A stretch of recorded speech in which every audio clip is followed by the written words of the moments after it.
Hello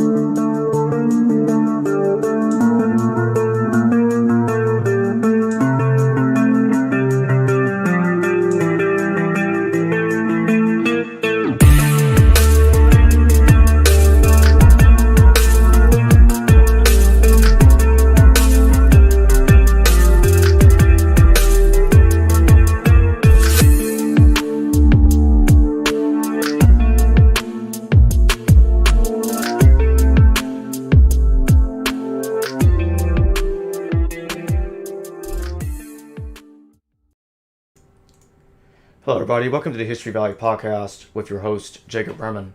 Today I'm hosting a debate between James Valliant and Dr. Richard Carrier on did Josephus actually mention Jesus? Dr. Carrier takes the position that it is an interpolation, that the James reference, James being the brother of Jesus who was called Christ, is an interpolation, a copyist error, while the testimonium is a complete forgery, either by Pamphilus or perhaps Eusebius. While James Valliant says that the testimonium is partially authentic and the James passage is a reference to it, a past tense reference to it. So I'm going to begin by handing the mic to Dr. Carrier. He gets the first 5 minutes. Dr. Carrier, would you explain your position to the audience? Why do you disagree with the consensus that Josephus mentions the historical Jesus? Then James, when he's done, you'll respond. Yeah, obviously 5 minutes can't do justice to all the arguments and evidence, but the traditional case against the Testimonium Flavianum, the big passage, is that it breaks the flow of thought, because the very next passage says, and then another disaster befell the Jews, which is clearly looks like what was originally there was the previous story of Pontius Pilate engaging in an atrocity against the Jews that actually contributed to the Jewish war.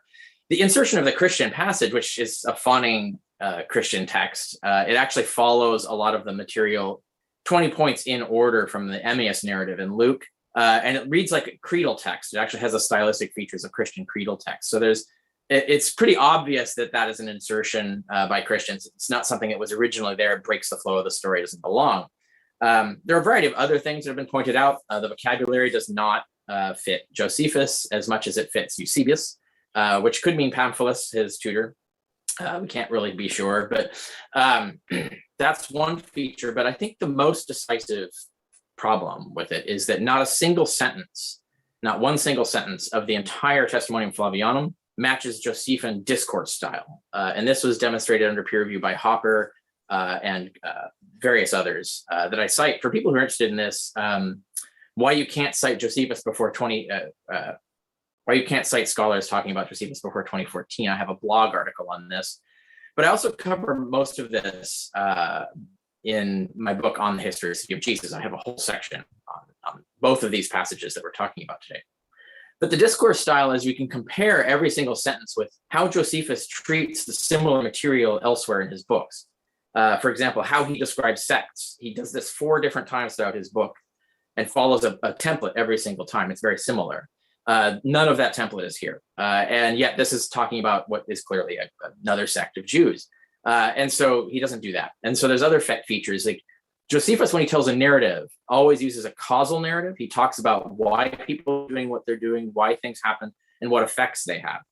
And he talks about the motives of the agents. And this is fundamental to all the storytelling. And you see it in the previous event that he describes, and you see it in the following event that he describes. In Testimonium Flavianum, not a single instance, nothing in there is explained. In fact, the passage is unintelligible to anyone who doesn't already know Christianity. So it's clearly written by someone who already assumes that you already know everything about Christianity. And so you don't need to be explained every single obscure statement in there. Josephus never writes like that. He always writes detailed causal narratives. He actually writes something that explains why the things happen that he's talking about and what role they played in his overall narrative. He doesn't do that. Doesn't happen here. So nothing in the Testimonium Flavianum matches Josephus' his discourse style, and so that's we can be absolutely certain he didn't write any of it. And there are various other arguments and pieces of evidence we could talk about, but that's the main thing. And we can go into examples more later if we want to. As far as the other passage, we have a similar problem where it's just a single line, where it's in fact it's just 3 words in Greek, the one called Christ. If you take those 3 words out, the story that is told about a certain James, who is the brother of a certain Jesus, is illegally executed. Basically, an illegal assembly is arranged, and he's executed by a Sadducee who's being excessive in the defense of the law. And the response to this is that all the Jewish elite are against the executors. They actually are not against, they're not supporting the persecution of James. In fact, nothing is referenced here that James is even a Christian. It's important to note that when you look at the Testimonium Flavianum, Jesus having a brother, Jesus' brother being a Christian, none of that is mentioned. Not even is it mentioned why anyone is persecuting Christians. The persecution of Christians is not mentioned in the Testimonium Flavianum. So this is another example where all of the aspects of Josephus's discourse style are violated here. He doesn't tell the narrative. He doesn't explain why this is happening. He doesn't explain who these people are, what a Christ is. These are things that he would explain. And you can see in the very same passage right before this, he mentions Sadducees. He says, as I mentioned before, Sadducees were, excessive in their ruthless and cruel in their application of the law. And he references Judas a Galilean or someone else, and he says, as I referenced before. So he actually gives you a reference. He explains what he's talking about, why it matters. Now, if you take those words out and you just have either the brother of Jesus, name for whom is James, or the brother of Jesus, son of Damnius, the name for whom is James, because there's a few lines later, you get Jesus, son of Damnius, is actually the person who's appointed to replace the killer of James. Now, if you just take those three words out, then everything fits Josephus' discourse style, because he provides a complete causal explanation of what's going on in this story. The actual crimes of James and the people that he's executed with is irrelevant to the story. The only thing that's relevant to the story, that as Josephus says, is that this was an illegal assembly. Everybody opposed it. Shouldn't have happened. And then the guy who arranged it illegally is deposed, and he's replaced by the brother of the guy he killed, which is actually a very typical form of justice done at the time. So the narrative by itself, without those three words, makes perfect sense. You add those three words, and the narrative makes no sense at all. There's no back reference. There's no explanation of what a Christ is. There's no explanation of why that's relevant to the story. So it's nothing here is Josephian, if you put it that way. So really, it looks like someone inserted those three letters, or those three words. And in fact, we can show that those three words were not in the text of Josephus when Origen was consulting them, and he consulted them extensively. Origen confused something in Hegesippus for something in Josephus, tells a completely different story, and says it was in Josephus, but it's not. And so I think someone later, after Origen, and almost certainly has to have happened in Origen's school, because it's the exact same manuscripts, exact same library that was used by Eusebius. So someone in between Origen and Eusebius, could be Pamphilus, or any scribe working in that school, wrote a marginal note, probably said the one who called Christ, trying to find the passage that Origen referred to, even though this doesn't match it. Desperately tries to find the passage, finds something vaguely similar, and so writes this marginal note, which we know happens all the time. We have tons of examples of marginal notes like this that get accidentally inserted into the text, because later copyists mistake these marginal notes as excluded text, as an erroneously excluded text. We have hundreds and hundreds of examples of this happening. It's one of the most common errors in manuscript transmission. So when you look at the evidence, it looks very much like those three words were just an insertion by Christians desperate to try and find what Origen was talking about. Whereas we can perfectly well explain why Origen didn't see the passage that we're talking about in Josephus, because it wasn't there. It was a completely different passage. We have another point, is that we know Luke and the author of Acts used Josephus's Antiquities to compose his story, borrows and lifts a lot of details from Josephus. In fact, sometimes erroneously, which is how we know he did this. This story, if it were in Josephus the way we have it, would have been gold for the author of Acts. It actually plays to every single narrative and propagandistic element that the author of Acts is going for. And yet this story is not in there. There's no reference to any of this. So which means that the author of Acts did not see this passage in Josephus, the manuscripts of Antiquities at that time. At that time, it was just a story about James, the brother of Jesus, the son of Damnius. It was unrelated to Christianity. No one noticed it. It was only until after Origen that someone tried to figure out what Origen was talking about, that suddenly we get this accidental attribution with an insertion of three words. And so those are the two reasons, the main reasons. Like I said, there's 100 little cubby holes of rabbit holes of discussion you can go into about the specifics of the evidence. And for people who want to know more about that, I cite all the peer-reviewed literature and discuss and summarize the evidence in the two sources that I mentioned earlier. All right, James Valliant, you're up. James, you're muted. You muted yourself. forgive me. I'm glad Dr. Carrier went first, because I do believe that he does have the laboring oar here. We have a lot of manuscripts, as ancient manuscripts go, Josephus. We have even earlier Latin manuscripts than we do some Greek manuscripts. The problem is that every single one of them has both references to Jesus called the Christ, two references in every single one of them. And with Josephus, the only three portions of his work that have ever been subject to serious consideration for interpolation, even by minority scholars, have been the three references that have some connection to Christianity. And that makes sense. I can understand that, why that would be the areas of suspicion. But it's not as though Josephus has been widely interpolated. Nor did Christians at the time just interpolate any friendly text or text that might be friendly to them. Philo is used by Origen, for example. Philo is used by Christians, and he was not interpolated. Justus of Tiberias, whose work does not survive, but who covered the same history, thanks to Photius of Byzantium, we know he does not mention Jesus, so Christians didn't modify his text either. So the laboring oar has to be on the side that says that both of these Christ references are gone and not in there, and that has been the minority scholarly view over the years. First, with the testimonium. It is true that the testimonium, in my mind, has been heavily tampered with by Christians. I don't think there's any question about it. It is concerned. Take, for example, simply one of the phrases used in the testimonium, a doer of deeds, for example. That does not seem to be that's not Josephine language at all, for example. It does seem to relate to a later era of Christian language, though.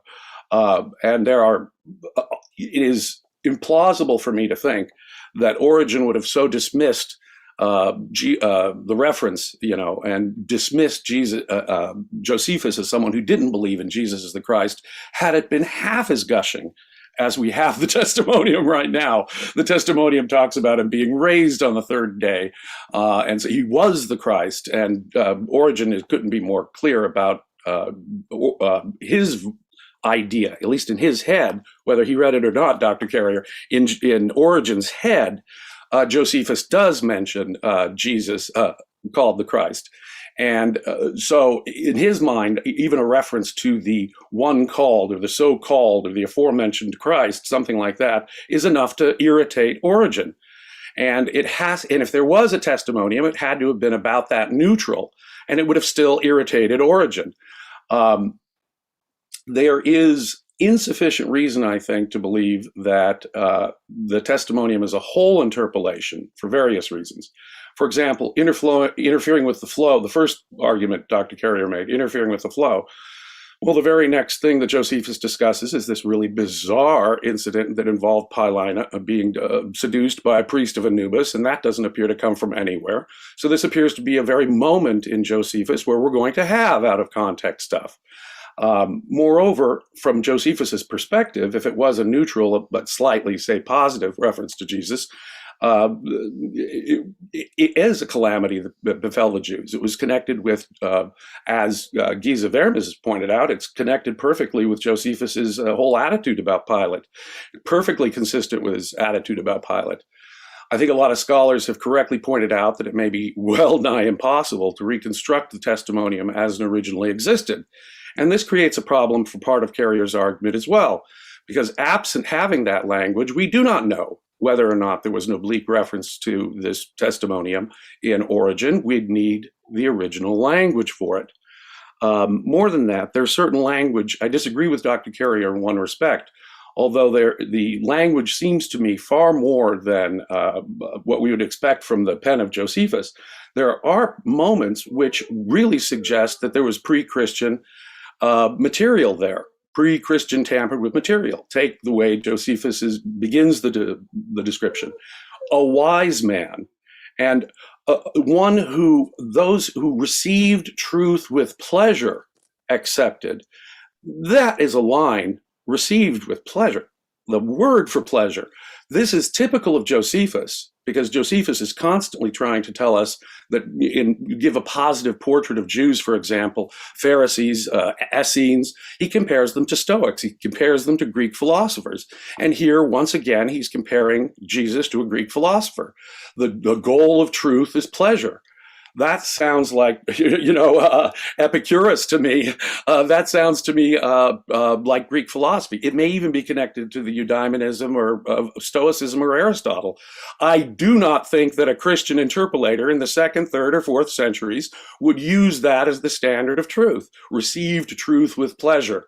That is classic Josephus and highly unlikely, it seems to me, to come from the pen of a later Christian. So I think part of the language is hard to explain from a Christian interpolation standpoint. I believe much of it was the Christ, obviously. Notice, too, the way it appears to be interpolated in just that passage. A wise man, if it is indeed lawful or permissible to call him a man. See, some Christian was irritated even at the original reference, it seems, that he was just a wise man. Now, wise man is typical Josephine language. He calls Solomon wise, David wise, Moses wise, classic. But that's not enough for our Christian interpolator who says, if it is even lawful to call him a man. So it does sound to me like what's going on is an amplification of an original. And it would have been far easier, of course, to amplify an original mention than to create one from whole cloth, which they would have probably had to do with Justus of Tiberius. Now, certain other language, though, it seems also typical to me. For example, tribes. The tribe still exists. Josephus uses this phrase all of the time when describing both Jewish sects and other sects. Now, while I think that there's reason to believe that the testimonium, there was something behind the testimonium, much of my reason for believing that it goes back to the James passage itself. As Dr. Carrier has correctly pointed out, Josephus is much kinder to his readers than to just introduce a term like Christ without any further explanation. And so the James passage, as it stands, James, the brother of Jesus, who is called the Christ, without further explanation, does seem odd. But if we have an earlier reference to a Christ, and we do not know the language, I would just point out that we don't have Josephus's original language. It may be impossible to reconstruct the original language of the testimonium. Given that fact, given that we had an earlier reference to a Jesus called the Christ, we have in fact a built-in explanation. Oh yeah, it's this Christ that I earlier mentioned, which in itself gives many scholars cause to believe that there was an earlier reference of some kind, probably a very neutral one that would still irritate Origen, because as we know, a phrase like called the Christ would be enough to irritate Origen a great deal. So a neutral reference of that kind can be expected in Josephus without causing any real problem. But further, I totally disagree. Carrier's replacement of son of Damnius with Christ would make an entire hash out of the text here and the narrative in Josephus from front to start. First, he removes the actual cause of James's execution, which would be built in if we have an earlier reference to Christ and his execution. We now know why the high priesthood would be after James. In the passage later on, Josephus simply tells us it was a trumped-up charge against James.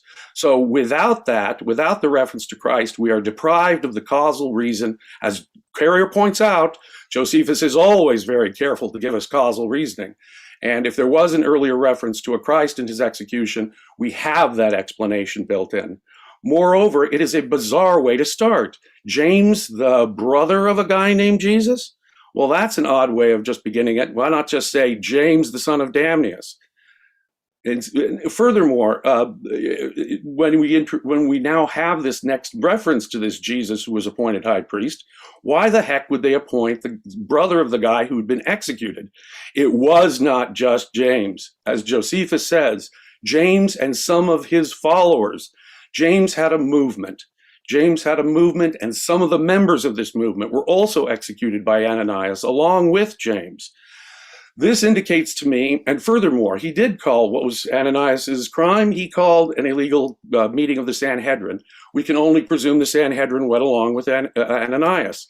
The presumption has to be here that the high priests are the ones who wanted James and his movement squashed.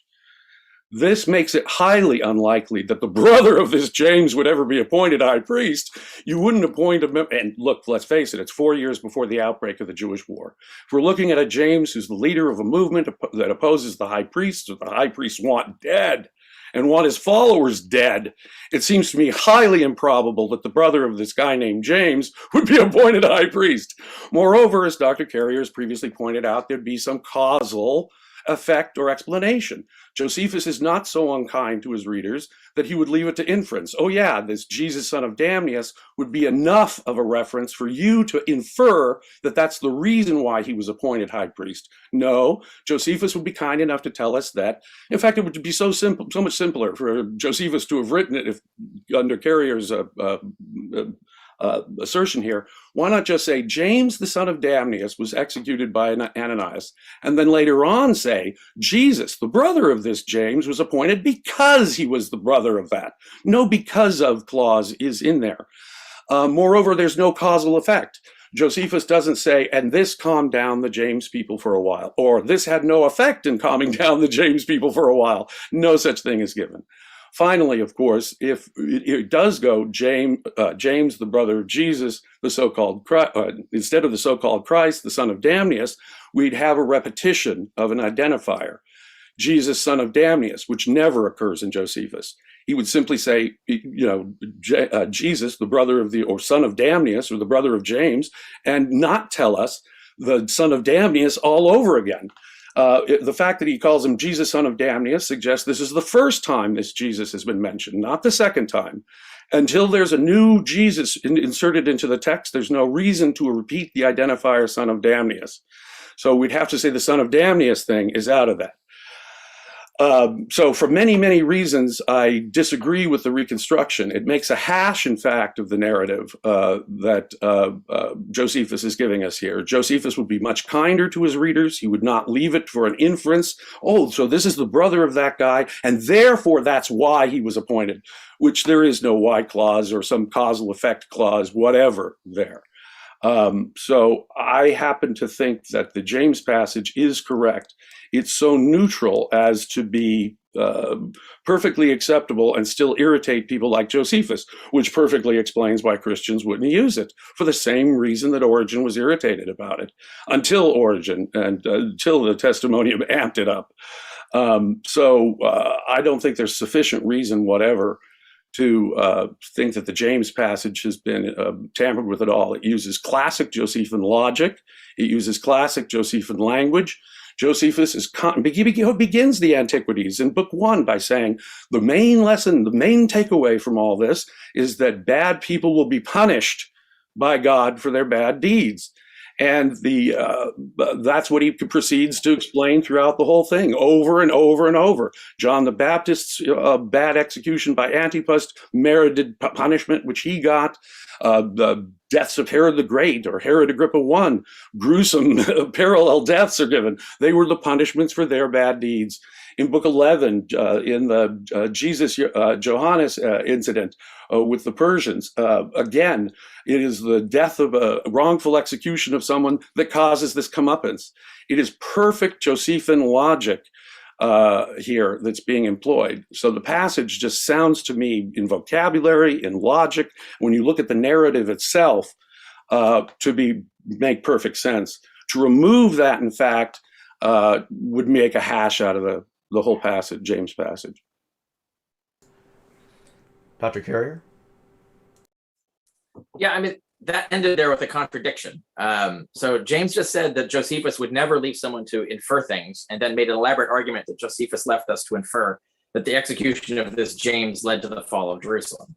That's in Origen, that's not in Josephus. Josephus makes no such connection whatsoever. This is a string of stories that relate to tensions between Romans and Jews that led to the war. The tension that Josephus is describing here, it really has nothing to do with James.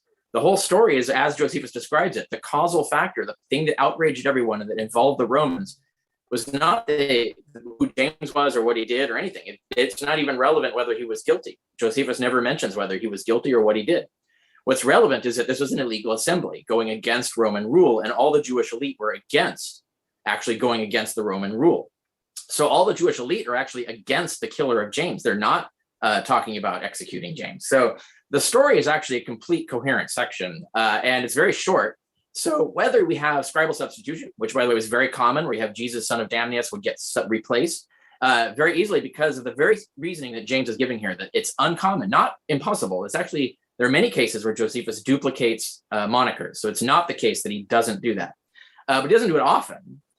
So if he had done it here, a scribe could easily have assumed that ditography had occurred, that someone had skipped a few lines down and accidentally copied Jesus ben Damnius up in the James section, or the James line, just a few lines above, assume that was the error and that the marginal note was the correction. And so they would replace one with the other. This is a very common scribal error. We have many examples of this kind of thing going on. Josephus could easily have used both monikers here specifically to tie up the story from beginning to end as to what the story is about. The whole sequence here, right at this point, we're talking about book 20 now, not the affairs of Pilate. We're talking about book 20 of the Antiquities. Here we're talking about succession of the priesthood. So Josephus, the entire narrative from beginning to end is why each high priest succeeded the other. This is all about that. So it's all about Jesus ben Damnius. That is actually the central character of the story, because that's where the story ends, is explaining why he ascended to the priesthood. That's the high priesthood. That's the whole point of the story. And so Josephus tells this causal narrative of how that happened. And it would make perfect sense for him to tie it in with Jesus ben Damnius in both sections. But he could also have let you to infer it, because there are many examples in Josephus where he does allow those kinds of obvious inferences where you're talking about just a few lines of difference, where it's clear what's going on. Because you know from context, he's talking about succession of priests, why each priest was succeeding the other. So you would put two and two together. And that is why Josephus would use the unusual structure, which we do not find in Origen, of saying the brother, he says the brother of Jesus, the one called, or the name for whom was James. The reason Josephus does that is because Jesus is the person who's relevant to the story, because this is a story about how Jesus ben Damnius becomes the high priest. So that is why he leads that way. That unusual structure, which is highly unusual, has to tell us something. Why is that important? That's because this is the Jesus that's relevant to the story. There's only one Jesus who's relevant to the story told here. Josephus does not go into anything about a back reference, for example, to any other reference to Jesus. Earlier in this exact same story, he back references the Sadducees. He back references his discussion of other people in the story. But he doesn't back reference Christ. So there's no back reference to any testimonium, existing or not. So the idea that that's what Josephus meant is refuted by the fact that if that were the case, he would have done that, but he didn't. There is no back reference because Josephus didn't write this. Josephus didn't write those three words. So it actually makes perfect sense when we look at it the way it's structured. And I'm going to go back through the other things in reverse order. There's no mention of followers here. James and some others. It does not say James and his followers. It does not say James. It doesn't say that there's any connection whatsoever between James and these other people, because the relevant part of the story is that this was an illegal assembly that engaged in illegal executions. One of the people just happened to be the brother of someone in contention for the high priesthood. And why would the elite, who are totally universally against the high priest executing someone extra legally, why would they replace that person with their brother who's in contention for the high priesthood? This was obvious politics back then. This is how you would punish him. He tried to punish a particular family of a rival, so they punish him by deposing him and replacing him with his rival's brother. This is so common, a type of political come-a-pants narrative, that there wouldn't be any reason to explain that further. I know it's anachronistic to us. It seems weird, but back then it was normal. So there wouldn't be any reason for Josephus to explain further. It would be obvious why executing the brother of Jesus ben Damnius would result in the elites who were against that execution replacing the executor with Jesus ben Damnius. So the story actually makes perfect sense in context. So there's no hash here. The crime here that's relevant is, like I said, again, the illegal trial. The crimes of James and the others are not even mentioned. They're not even described. Josephus doesn't mention what those crimes are, doesn't mention whether they're guilty of them, because those things are irrelevant to the story. The only crime here that is relevant to the story is what Josephus repeatedly refers to. The only crime he repeatedly refers to and narratively, causally implements in this narrative is the illegal assembly. It's Ananas's crime of assembling a death penalty court without Roman permission. That is the entire narrative. That's the only thing that's relevant to the story. If anything else had been relevant to the story, like who James was or why he was being executed, whether he was guilty, Josephus would have mentioned that, because that's how Josephus writes. Josephus doesn't leave stuff like that out. The only people who would leave stuff like that out, of course, would be Christians who assume that everybody already knows why the brother of their Christ would be killed or executed by Jews. Josephus his audience wouldn't know that. So if Josephus were actually writing this the way we have it, he would have to explain why this is relevant and why this is happening, or back reference where he did, just as he does with the Sadducees and other back references in this passage. So it's very clear that this is not Josephine discourse style, unless you remove the three words. Then it is exactly Josephine discourse style. So there isn't, Occam's razor gets rid of the passage here. And the fact that it's not in, Origen has no knowledge of it. So Origen is scouring the text of Josephus for this. And the only reference he gives to Josephus mentioning James, the brother of Jesus, is a reference which we actually know is to Hegesippus, because the story he tells is not this story. So he has misattributed a story in Hegesippus to Josephus. And we know Hegesippus and Josephus were often confused. And we know that Origen often made these mistakes. There's another example where he cites as from Josephus a story that was actually in the Proto-Evangelion of James. So we know Origen makes these kinds of mistakes, and it's obvious that he did here, which means he didn't find he didn't find the actual passage that we have in Josephus, because Origen never describes it, never mentions it. So, so the fact that it's not in the manuscripts of Origen, but is in the manuscript of it in the same library 100 years later, or at least 70 to 100 years later, is a dead giveaway that the interpolation occurred in between. And so that's clear evidence of what has happened here. Now, get back to the point that Josephus would not just say Christ. Even if he discussed what a Christ was somewhere else, he would back reference it. So that's the point, is that he doesn't back reference it, which is how we know Josephus didn't write this. This is what we're talking about in terms of Josephine discourse style. And the word Christ, by the way, is not Josephine style. That Christ, the word is never used by Josephus in this context in any way, in any other way. In fact, Josephus avoids using the word Christ. He describes several Christ figures, messianic figures pretending to be the returned Joshua, the new Jesus Christ, Joshua meaning Jesus, Christ meaning Messiah. He doesn't call them those things, but he refers to several people who emulate Joshua, the original Joshua, and claimed that they're going to bring about the end of the world and the victory of the Jews. So they're claiming to be the Messiah. So Josephus tells multiple stories about Jesus Christ in our vernacular, but he never uses the word Jesus and never uses the word, or doesn't use the word Jesus in this context, doesn't use the word Christ at all. He avoids that. So it would be very, very peculiar for him to use the word here and give no explanation or back reference to it. That's one of many reasons we know, the converging reasons we know that that's not what he wrote. It's not, in fact, easier to amplify a single passage than to interpolate wholly. In fact, the trend when we look at manuscripts in Christian interpolation, which is quite frequent, there's tons of interpolations in Christian manuscripts, most of which you don't know about because they don't end up in printed editions. But there's actually way more than we're aware of, or than most people are aware of.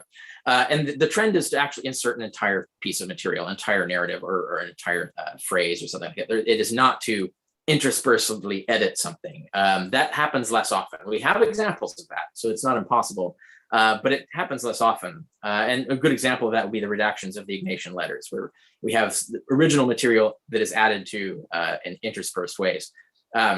But that's clearly not what's going on in the Testimonium Flavianum, because there's no sentence in there that can be linked to Josephus. So, and speculation is not evidence. So you can't say, well, maybe there were a bunch of other sentences there that have been struck. Well, we have zero evidence that there were. And in fact, the sentences that are there fit exactly the Emmaus narrative in Luke in terms of order and concepts and vocabulary. Sentence after sentence after sentence, idea after idea after idea. Once you eliminate all the things that parallel in order from the Emmaus narrative, there's almost no Testimonium Flavianum left. So we have a perfect explanation already in the peer-reviewed literature for the entire structure of the Testimonium Flavianum being a Christian invention. Okay, well, what else we got here? Again, I've mentioned Josephus would explain what he meant. Only a Christian author assumes you don't need to. And here's an example. When he talks about Jesus in the Testimonium Flavianum, talks about Jesus teaching something. Josephus wouldn't just say he just taught stuff and people were amazed. Josephus would tell you what he taught and why people were amazed by it. This is the difference between Josephine discourse style and Christian creedal style. Christian creedal style just says what happened in the abstract, assuming you already know what the teachings were and why they were amazing and so on. It's all assuming that you already know the story. Only a Christian would do that, not Josephus. Josephus gives explanations. There's no explanations in here of any sentence in here. There's no explanation of why he's saying what he's saying, how that's causally relevant to his, even the internal narrative, much less the whole narrative. Like, he doesn't even explain why Jesus gets executed, right? Like, he has no, the testimony of Flaviana doesn't say why Pilate killed Jesus, why the other Jews were against Jesus. Doesn't, and it's complete contradiction. Like, Jesus is supposed to be wowing all these people, and then suddenly he's being executed. There would be some explanation. We have an example. When Josephus tells the narrative of John the Baptist, we get a detailed causal narrative of why the teachings of John the Baptist were a problem, why that eventually got John the Baptist killed, why he was executed, and so on. So we get Josephine discourse style in that narrative. Here, it's completely absent. So there's no way Josephus wrote this. This is what I'm talking about in terms of Josephine discourse style. Now, there's some errors here. It actually is not the case. Received with pleasure is actually a Eusebian phrase. This is actually one of the telltale signs of forgery that has been noted by Olson and others. Received with pleasure is not a Josephine phrase. It actually is a phrase that's well known from Eusebius. So it's one of the things that is tipping us off that this is not a line written. James has mistakenly attributed this as an authentic piece of the passage, which it's actually one of the least authentic ones that we can claim is in there, even apart from the fact that Josephus would then explain what the hell he's talking about. Why were people receiving it with pleasure? What was the teaching? As he does with John the Baptist, for example, explains what the teachings were, or at least says what they were. Now, the other thing is that James tried to make the testimony of Flavianum fit the context, but there's no disaster here befalling the Jews, right? The next line is another disaster befell the Jews. So what's the disaster? One guy that the Jews wanted killed got killed. There's no explanation of why that was a disaster, why that was bad, why the Jewish elite were against it, or even the public's reaction to it is not even mentioned. So the testimony of Flavianum does not fit the context whatsoever, whereas the immediately preceding story about Pilate engaging in an atrocity against the Jews that outraged everyone, that actually makes perfect sense. And you can compare, again, Josephine discourse style between the following passage about the ISIS scandal and the Testimonium Flavianum. The ISIS scandal goes 8 paragraphs. Testimonium Flavianum is 1 paragraph. The ISIS story is total Josephine discourse style. It's a causal narrative. It explains why things happened, what happened, and so on. And it ties it into the whole over narrative where he explains why this is actually increasing tensions between Jews and Romans, and thus contributed to the whole overall narrative leading to the war. Testimonium Flavianum lacks any of that. You can make stuff up, you can infer things, but there's nothing like the following narrative, right? So there's nothing in there where Josephus is explaining why this led to a disruption of the Jews, why this led to tensions between Jews and the Romans. Instead, the Testimonium says the Jews and the Romans were in agreement about executing Jesus. So that there's no scandal there, right? There's some sort of weird disconnect between why people liked him and still followed him and he got executed. But Josephus would explain why, right? He would say, where did that disconnect come from? Why is that there? But that's only a Christian would write this story without that material. It's also worth mentioning, Origen never says Josephus mentions Jesus. The only place where he says that Josephus mentions Jesus is when he's quoting Hegesippus or paraphrasing Hegesippus, where he's made the mistake. At no other place does he do this. Origen there's no annoyance by Origen either. I don't know where James is getting this idea. All Origen says is that Josephus was not a Christian. That's it. There's no annoyance there. It's just a fact. Josephus was not a Christian. So he says he didn't believe Jesus was the Christ. That's just a way of saying Josephus was not a Christian. Everybody knew Josephus was not a Christian. He wrote the life of his own autobiography after the Antiquities, which goes into elaborate detail as how faithful a Jew he was. So there's no reference here to a reference to Jesus and Josephus. Origen never finds a passage in Josephus relating to Jesus. The only time he claims to have done so is when he's quoting or paraphrasing Hegesippus instead of Josephus. So it's a mistake. At no other point does Origen find anything else. And he scours the text trying to find something that would confirm the stories in there. And all he can find is a reference to John the Baptist. He mentions Josephus mentions John the Baptist. But he doesn't, that's it. But so there's no other reference in there. So the Testimony of Flavianum clearly did not exist when Origen wrote. Origen couldn't find it and wasn't there. Even if it was more neutral or a hostile passage, Origen would have to mention it so as to create an apologetic against it, because he can't let Celsus, his opponent, cite Josephus against him. Josephus is what Origen is using in his favor. So even if there was a neutral or negative passage, Origen would still have to mention it and counter apologetic it. But no, he can't find any such passage. All he can find is the John the Baptist thing and the James thing, which he mistakenly gets from Hegesippus instead. So there's no reference in Origen to the Testimony of Flavianum, not even indirectly. And what else do we have? Photius is late. I don't know why that's relevant to this. That's a medieval author. The vocabulary is thoroughly Lucan and Eusebian. We have tons of examples of whole phrases and so on, and words and concepts. And the frequency of interpolation across Christian manuscripts is totally in line with the frequency that we're observing in texts like Josephus, for example. There's nothing out of the order in that regard. And all the manuscripts, so the manuscript argument, literally every manuscript of Josephus's Antiquities that we have is a copy of a copy that descends from the manuscript used by Eusebius. We can prove this through textual analysis. We can show that the manuscript Eusebius was using is the only manuscript that we have a copy of. We might have hundreds of copies of it in various forms, but they all descend from that same one manuscript. So we can't cite the number of manuscripts as evidence against, or as evidence for the authenticity of the Testimonium Flavianum or the James passage, because both of those things were in the manuscript used by Eusebius, that one single manuscript from which all extant manuscripts derive. So that argument doesn't hold either. So when you stack up all the arguments that I made, which James hasn't really rebutted, and then look at all the rebuttals that I just made to James's point, there really isn't any argument left to defend these two passages as authentic. Well, there's a lot that you've just made up there. We have our source for Hegesippus, of course, is Eusebius, and Eusebius makes no such assertion about Hegesippus at all. Hegesippus doesn't make a causal. No, that's my point. Please don't interrupt me, sir. Please don't interrupt me, sir. But, well, Hegesippus says post hoc, does not say propter hoc, any more than Josephus does. In fact, Eusebius tells us that this is the whole of the Hegesippus passage. Not only does Eusebius tell us that this is the whole of the Hegesippus passage includes no such causal argument as you're making. We're supposed to be talking about Origen. We do not know that Hegesippus ever made such an argument any more than Josephus did. There is no text which tells us Hegesippus made such a he says, immediately thereafter, Vespasian and the Romans laid siege. We're talking about Origen. I think you're confused. No. I'm talking about Eusebius, who's our source for Hegesippus. Hegesippus makes no such argument. Origen, in your please let me finish. I see what you're saying. Please let me finish. Go for it. All right. Thank you, sir. Hegesippus, as we have it, our source for Hegesippus is Eusebius on this. Eusebius tells us he has quoted the whole of the James passage, in fact. The whole of the James passage that Eusebius boasts of having quoted us has no such causal argument about the James being the cause of the war. It does, but... It does not. It says immediately thereafter. It does not say caused. Josephus says pretty much thereafter. In fact, it makes much more sense to come from Josephus, as I say, because Josephus does make such causal arguments. And at the end of the James passage, we're waiting for the...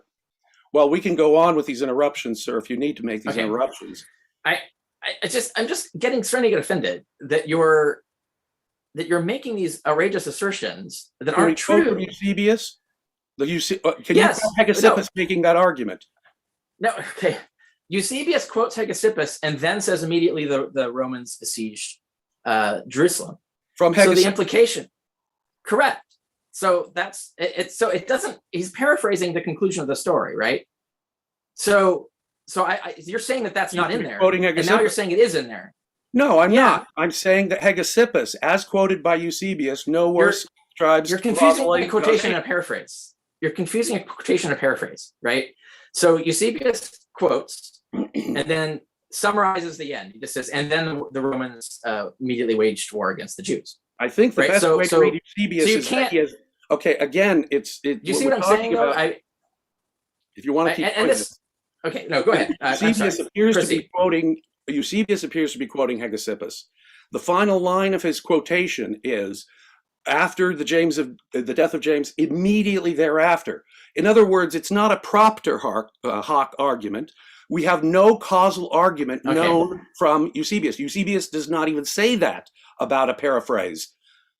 So, no, we have no evidence, direct evidence Hegesippus made the James causal argument that is being ascribed to Josephus by both Origen and Eusebius.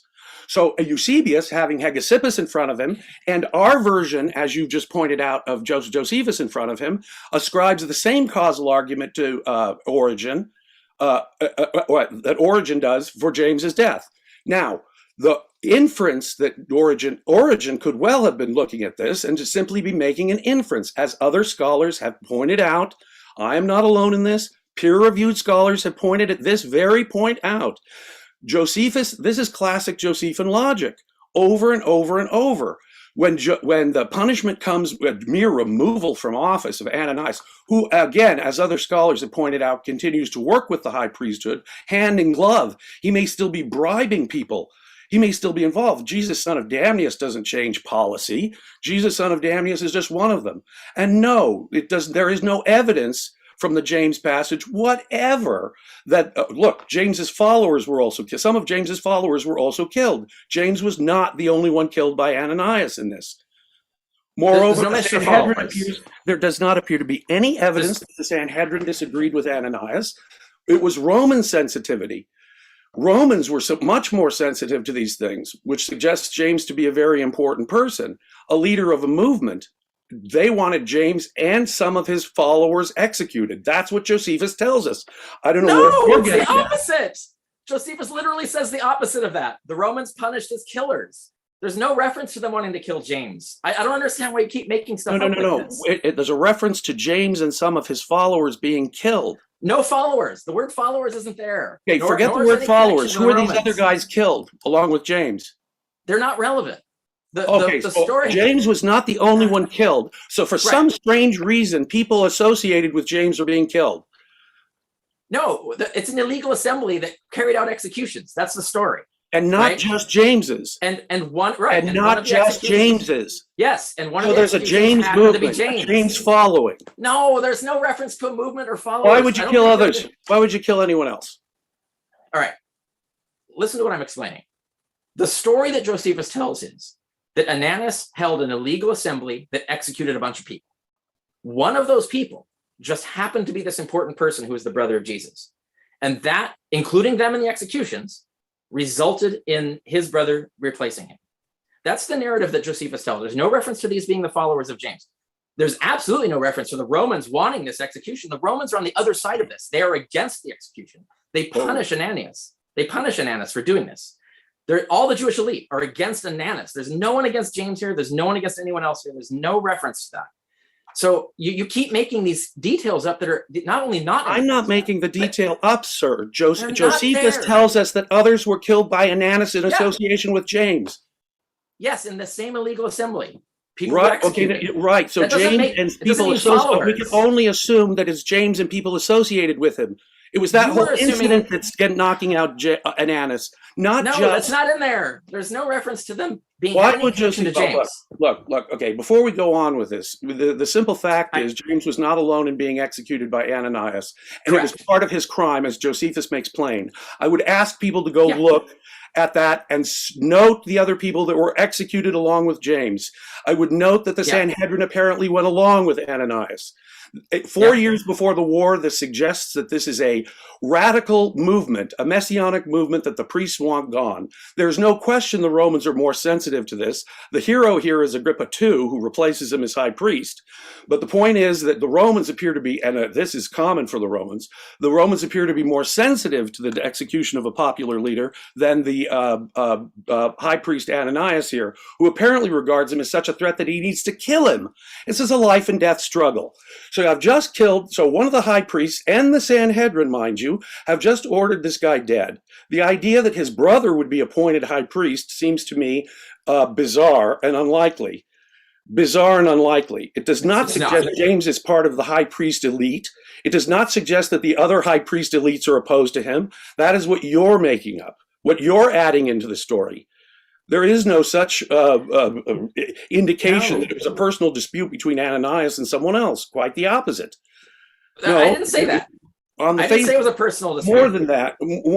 The repetition of identifiers only occurs when someone else named Jesus is interrupted, say, or someone else with the same name is interrupted in. Then we need to repeat the identifier, and only then. But the truth is that it makes far more sense to take the inference. Since it's classic Josephine logic, and since we're still kind of waiting for the shoe to fall for the rest of the punishment, Ananias has not justly been punished for what happened to James.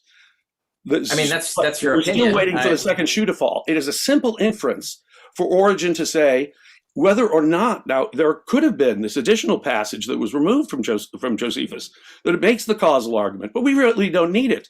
As scholars have pointed out, it's a simple inference to make from classic Josephian logic that James, because of the timing of his death and all the events that occur between that and the outbreak of the Jewish War some mere 4 years later, is causally related. It's such classic Josephian argument that Origen is making an inference that Josephus is saying that the death of James could cause that. An inference easily developed from book 1 of the Antiquities on forward, since that's Josephus's theme. These things will cause divine punishment. Since these things cause divine punishment, and we should expect it to cause divine punishment, it would be very easy for Origen to say that's what Josephus is saying, that the James death was the source of the divine punishment of the Jewish war. That is a simple inference to make from Josephian logic. Origen was looking at, he was not confusing him with Hegesippus. There's no evidence that Hegesippus made the argument of causation any more than Josephus made the argument of causation. Read Eusebius on Hegesippus. You'll see a post hoc, but no propter hoc argument, any more than there is a specific propter hoc argument in Josephus. And yet Josephus, now, first of all, when you go along and you see someone said, called the son of Damnius, it seems to me Christians would not confuse that with their James and Jesus. He's the son of Damnius, not our Jesus at all. So we're talking about a very significant error on the part of whoever did that, and an independent confusion on the part of Origen. So Origen gets confused. You're assuming that he's confused between Hegesippus and that. I'm utterly unconvinced of that, because Hegesippus does not, as far as I can tell, does not make any more of a causal argument than Josephus does. And since from what I can tell from reading all of Hegesippus that there is no equivalent causal argument, I have no reason to believe that there was such a confusion. However, I do have good reason to believe that Origen would make the logical inference from every other kind of passage that Josephus makes about divine punishment, that he's inferring that Josephus is, it's an inference that Josephus is making. Other scholars have made this argument, sir, as you well know. So there's no real reason to believe that Hegesippus is being confused. You're actually contradicting yourself. You first say that no one would make these inferences, and then you say that they would make these inferences. Now, which inference is more likely? Whoa, break it down. What inference?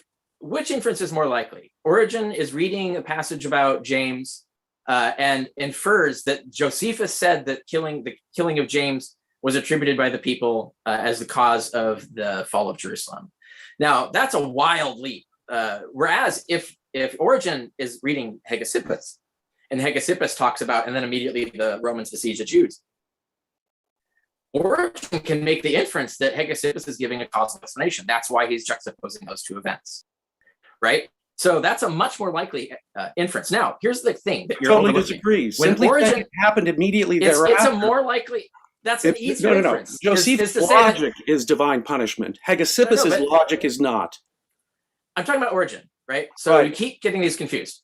Origen. You keep getting these confused. No, Origen is reading Hegesippus. I don't understand your accusation, sir. I'm pretty clear about who I'm talking about. The reason we know Origen is quoting Hegesippus is because he gives a narrative. He says Jesus, who is called the just, the people said this, and then so he gives a narrative. That narrative is Hegesippus' narrative. It's not the narrative in Josephus. It does not match the narrative in Josephus at all. It's a completely different narrative. Which bits don't? When Origen tells the story, which bits don't match Josephus that he calls Josephine? And which bits match uniquely Hegesippus?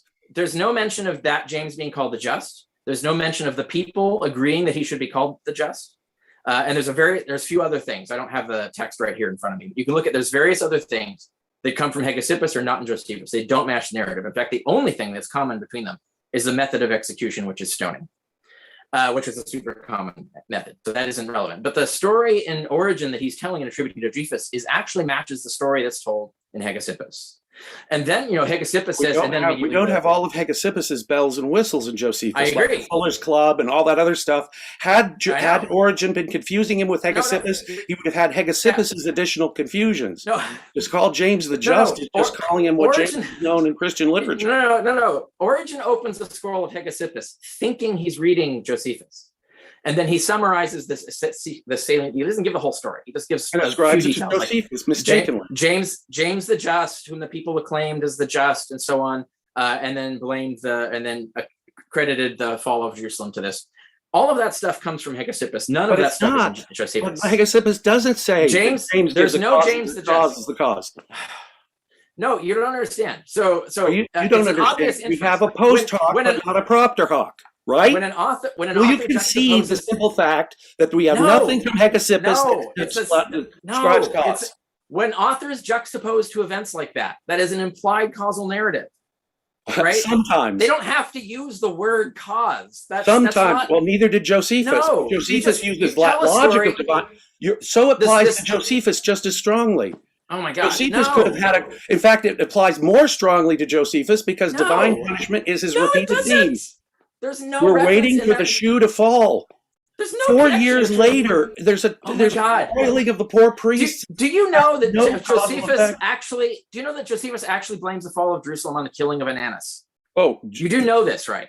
I do. Well, Josephus blames the fall of the whole thing. No mention of James. The end of the four. Josephus gives multiple causes. Oh, okay. I think you have to see that Josephus gives multiple causes for the war. True. None of them are the killing of James. The Galilean, the end of the foreign, doesn't tell the story of why temple he was killed. Josephus doesn't even say why James was killed, what he was killed for, whether he was guilty. You have removed the cause. You have removed the cause. No, it's not in there. Furthermore, I want to just back up a little bit. It's not in Josephus. You're making all kinds of inferences from it's not You're making all kinds of inferences from a text. Look, I'm reading the text as written. There's no reference to James's crimes, what he is killed for, or whether he was guilty. It's not in Josephus. You removed that by removing the Christ passage. I didn't remove that. No. If there was an earlier Christ. No, even if the word Christ was there, there's still no explanation of why he was being executed. If there was an earlier reference, reference to the execution of Christ, we would have an implicit explanation later, which you have simply removed. Josephus would have added. Josephus always back references that stuff. He does not always.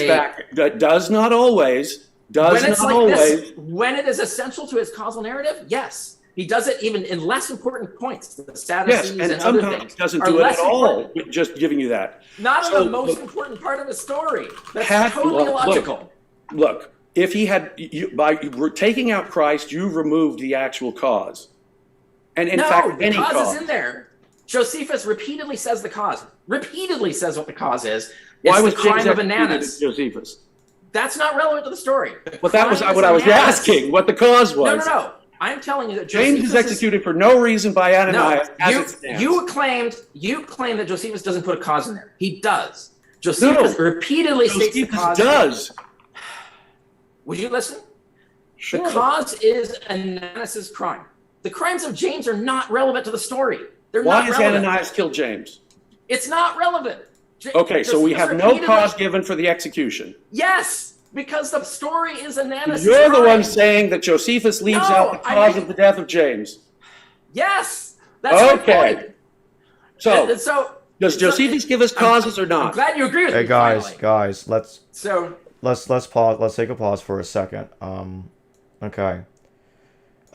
Dr. Carrier, for the next 5 minutes, explain to James. James, don't interrupt. And James, you're going to come back for the next 5 minutes. And Dr. Carrier, don't interrupt him then. Thank you, Jacob. Okay. Yeah, I kind of got carried away there. Okay, so Dr. Carrier, explain to Valliant. Very much, Jacob. Actually, could reverse the order. I'd like James uninterrupted 5 minutes. Actually. Sure. Okay, so James uninterrupted 5 minutes. Go. By removing the Christ reference, we have removed the cause for James's death, which would seem to be something Josephus would typically tell us. Josephus would not just simply tell us someone was executed without giving us a causal reason. By removing Christ, if there was an earlier Christ reference, then we have an explanation. Now, much of what Dr. Carrier had said earlier assumes that we know what's in the, or don't know what's in the testimonium, that it's all gone and that there's nothing there. Well, if there was an earlier Christ reference, we do not know what is in there, and so we cannot infer any of the stuff that Dr. Carrier was asking us to infer. It's not there, no cause, ... We cannot infer from what we don't know. If there was a passage about Jesus earlier, it could contain all of the material that would explain all of that. in a neutral form that would still have irritated Origen. According to you, Dr. Carrier, in Origen's mistaken head, Josephus says, called the Christ. That is an irritation to him. He does not say, for example, he says denies was the Christ, and yet in his head, according to you even, Dr. Carrier, in Origen's mind, Josephus says, James, the brother of Jesus, the so-called Christ. Well, if in Origen's head, so-called Christ is in Josephus, wrong or right, that is obviously still enough to irritate him, because he does not call him the Christ. Furthermore, it does irritate Origen that the causal explanation. Whereas he says James is the cause of the Jewish war, what he should have said. Now, there's three different mentions of this in Origen, twice in Contra Celsum and once in the commentary on Matthew. And he says quite clearly that Josephus should not have said that it was James, or implied that James's death was the cause. What he should have said was Jesus. So yes, we do have irritation from Origen on that matter, repeated irritation. He's correcting Josephus on this, saying it should have been, the cause should have been identified as Jesus' death. So yes, fact, we do have irritation, Dr. Carrier, on the part of Origen, both because he wasn't called Christ outright, but merely in Origen's head, so-called Christ, which was plenty to irritate him. And two, we, as I just indicated, we have no direct evidence from what we know in Hegesippus that a causal argument was made, just a temporal argument. We have a very similar kind of situation in Josephus, only we know that to be classic Josephine logic. Josephus begins Antiquities by telling us how bad people for their bad deeds will get their comeuppance. That's his theme, and he repeats it over and over and over and over again, so that it would be a simple inference for Origen to make. Aha! James, this last execution, which isn't fully, justice isn't fully done with James and others being executed. This is a life and death struggle. It's a life and death struggle between James and others, and this Ananias and the Sanhedrin is what's implied. Now, it is true that the Romans are more sensitive politically, and they have repeatedly shown greater sensitivity. In fact, Josephus, writing in effect Roman propaganda, is telling us just that the Romans were more sensitive. Now, there are exceptions, like Pilate, like Caligula's madness. And we are told that that was, in fact, overdoing, and that was bad Roman policy, again, implicitly suggesting that Roman policy was far more sensitive. Before the war, as Josephus points out, the Romans allowed the Jews to enforce their own law in their own land, the Mosaic law, so forth and so on. Special exemptions were made for the Jews, etc., etc. And in the work of Josephus itself, by the way, we have Romans still using the Jewish religion for their own propagandistic purposes. A Jew is a major propagandist for them, Josephus. So no, the Romans are sensitive to these matters in a political way, and that's why Ananias took advantage of it. He took advantage of it to kill James and others, and the Sanhedrin apparently were in on it with him. We cannot imagine it to have been just a personal dispute between Ananias and this James guy, and the only relevance is Jesus, because it has no causal effect. Again, Josephus would tell us about causal. Well, first of all, Josephus would tell us that's the reason why Jesus was appointed. He wouldn't leave it to inference, just because he was a son of Damnius. Furthermore, he would have said, oh, well, this managed to calm down some people, or no, this didn't manage to calm down anyone. In fact, there's no causal impact whatever. In fact, if we replace it with son of Damnius in both places, without any other Jesus interruption, which is unique to him, that makes a hash of it. There's really no causal effect of this. And there's no reason to think that the replaced high priest was not also up to his waist in continued high priestly activity. In fact, scholars have pointed out that he was. It took till 68 when the rebels kill him, suggesting that Ananias was killed by the rebels in part because of what he did to James. Let me suggest that James is in all likelihood a rebel leader. That's James, why he's being your 5 minutes is up, Dr. Carrier. 5 minutes begins now. None of that stuff is in Josephus. There's nothing about Ananias being killed for killing James. I mean, it's not even clear that's the same Ananias, by the way, but it doesn't matter. That's not in Josephus. There's none of that, actually. So what you're obsessed about is the fact that the cause of James's death is not mentioned in this story. And I think you're not listening to me. Is what I'm telling you is what Josephus says. I'm not making this up. This is what Josephus says. Josephus tells a story about how Jesus ben Damius becomes high priest and how he becomes high priest and succeeds Ananus.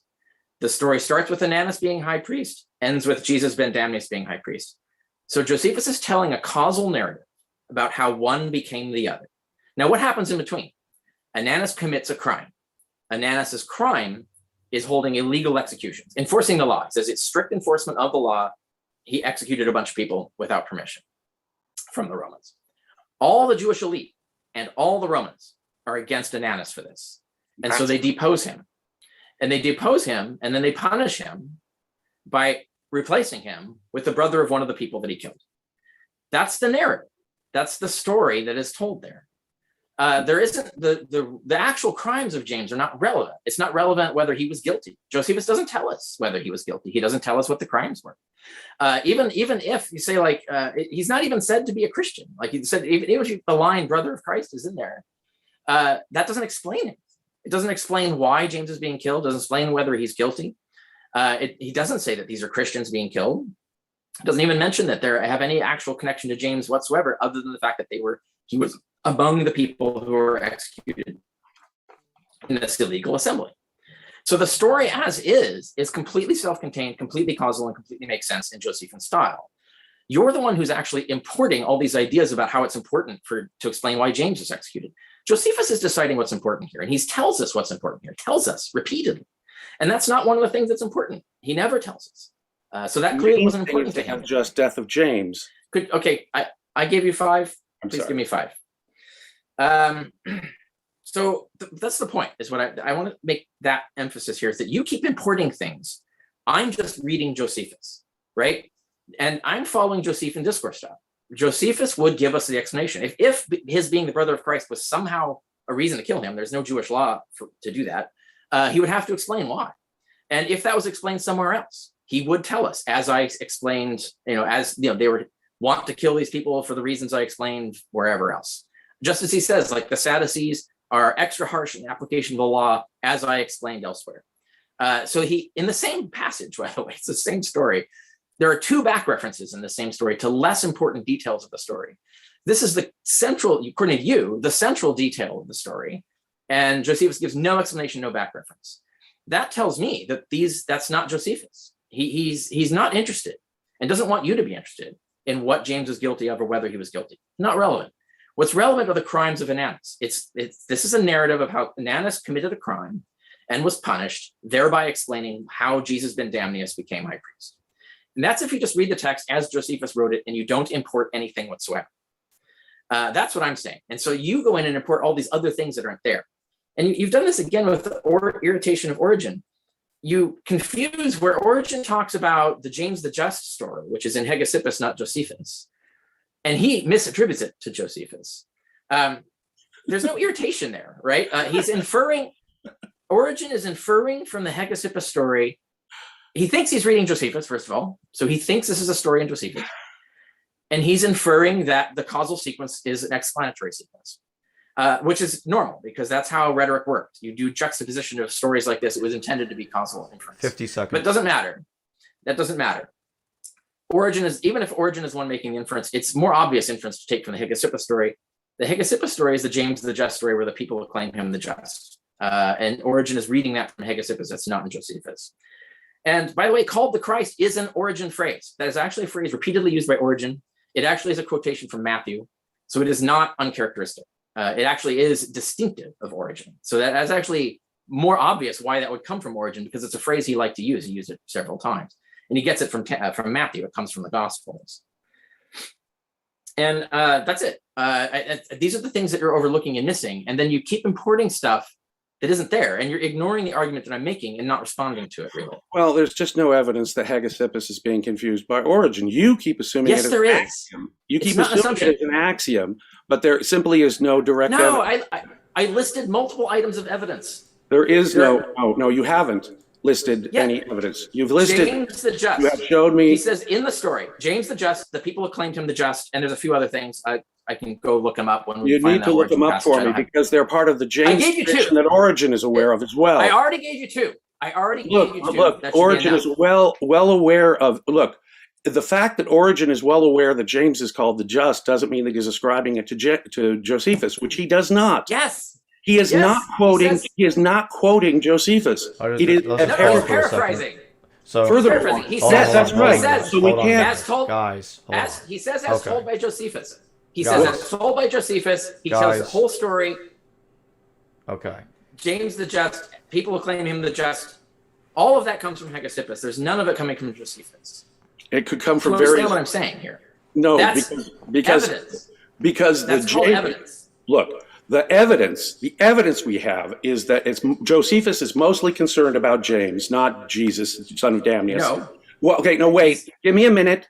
He talks about how those most strictly, look, he gives us much more detail on the reasons and the background and the upset about James than he gives any detail about Jesus. The point of the paragraph has much more to do with James than it does with this Jesus guy who is really a very minor figure who appears to be just like one of these get along, go along high priests. And furthermore, those, and not only that, we have good connection between James of Galatians and James in the Josephus passage. Those who most strictly believed in the strict adherence to the law were the ones most upset by James's death. So we are not told that it was the establishment. We are not told that all the Jewish elites were against it. That is a total invention on your part. All we know is that the Romans were sensitive and Herod Agrippa replaced him because the Romans were upset. What we're told is that people were killed along with James. This suggests, and by the Sanhedrin, this suggests that a James that's outside the priestly establishment is feared in a life and death struggle, mind you. He's executing people. The reprisals for naming that guy's brother, who knows, would he have Ananias executed? Revenge? What are you talking about? I don't know what you're talking about. I don't know what you're talking about, because if you appoint James's brother, the high priest, as Ananias' high priest executed James and his followers. Read the passage. I don't understand what your argument is. My argument not making any sense. My argument is that someone executed by a high priest is unlikely to have his brother be the replacement high priest. And if that were the case, Josephus would have definitely had an elaborate explanation of it. He does. We have none. We have none. Yes. Okay, look at the story. Josephus says Ananias is excessively cruel in the application of the law. He gets an illegal assembly, executes a bunch of people. Everyone is upset. James people. Are you saying the other people are not connected with James and Josephus? We're not meant to think that they're connected? Please don't change my story, right? You're trying to insert things that aren't. Okay, so hold on, guys. Here's what I'm going to do. Here's what I'm going to do. I want you guys to talk about the James passage more, and it looks like we're getting back into it. So I'm going to give 10 minutes to Dr. Carrier to critically explain his position more, and then the same 10 minutes will go to James Valliant to explain his position more in greater detail afterwards. Okay, here you go. 10 minutes starts. Okay. This story about James is not a story about James. James is virtually incidental. That's why he's not even the central figure named in the sentence. He's like a side thought. The story is, this is in a sequence of events in Josephus explaining the succession of the high priesthood. So it's story after story after story explaining why one high priest succeeded another, or how, or what the events were. So we get to this transition between Ananias and Jesus ben Damnius. And in between there, two things. There's a story told explaining the transition between Ananias and Jesus ben Damnius. This is Josephus saying that. I'm not making this up. This is what Josephus says himself explicitly multiple times. Ananias committed a crime. Everyone was against his committing that crime. They were outraged by his committing that crime. So they punished him for it. And they punished him by deposing him and replacing, assuaging his victims by, and now Josephus doesn't say that, right? He doesn't explicitly say this, but what we get is a causal narrative where we have Ananias commits the crime. Everyone's opposed to this crime. They say it was excessive, it was wrong. No one is in favor of the killing of James and these people. And And there's no reference to these people being related to James in any way. It just says, and some others. It doesn't say that they're his associates. It doesn't say they're his followers. It doesn't say anything like that. It doesn't even say they committed the same crime. Josephus doesn't care about the crime of James and the others. That's not relevant. What's relevant is that they were illegally executed. Whether they were guilty, whether they committed crimes, they were illegally executed regardless. And everyone was against this. Josephus says this explicitly. And then the story ends by conveniently another Jesus, who just happens to be Jesus Vindamius, gets appointed high priest as Ananus is deposed. Now, this is a sequence of events explaining the succession of the priests, the high priests.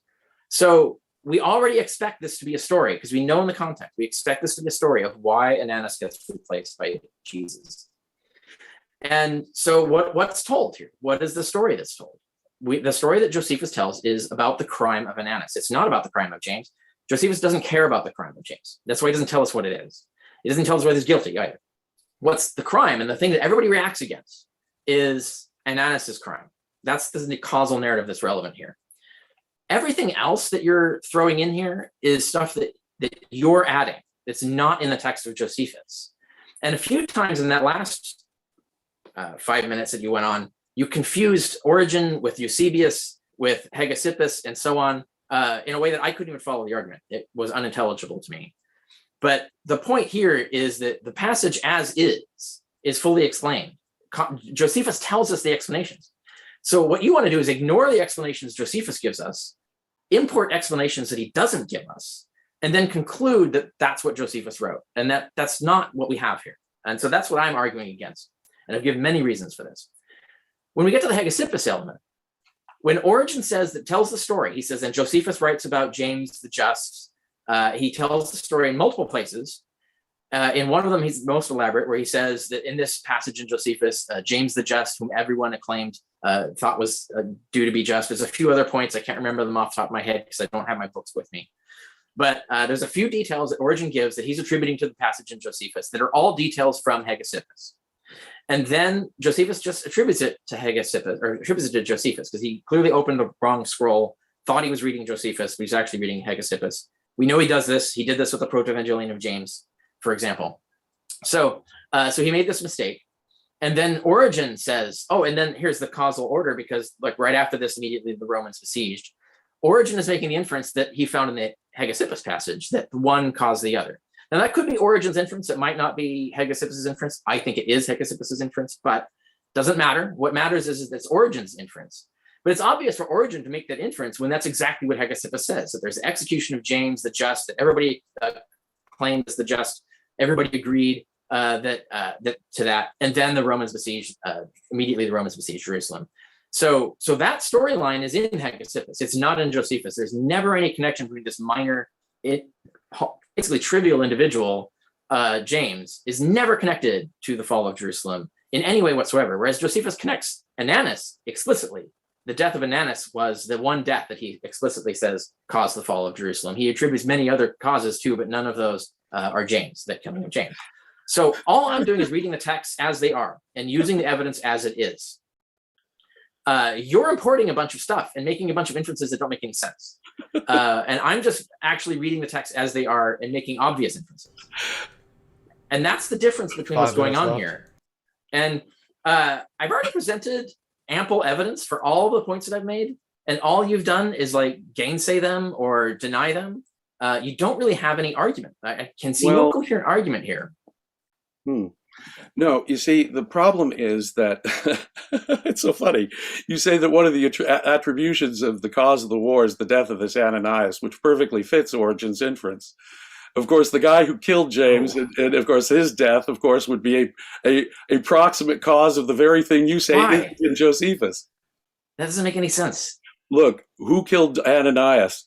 It was rebels. The presumption is that Ananias is getting his comeuppance for killing James. That's a further. That's not what Josephus says. May I have a little? God, No. The causal argument is so classic Josephine in that the death of an unjust person should cause disastrous consequences, a little more than the removal of a high priest. No, but more than that. But more than that, you've accused me, sir. So back up, please. Josephus says the opposite of that. I was just quiet for you for a few minutes. Can you do the same for me? It was originally supposed to be 10 minutes. Could you stop? I know, and he can't. And I cannot continue if he can't follow even your rules. If you would stop making false statements like this. You're the one making false statements.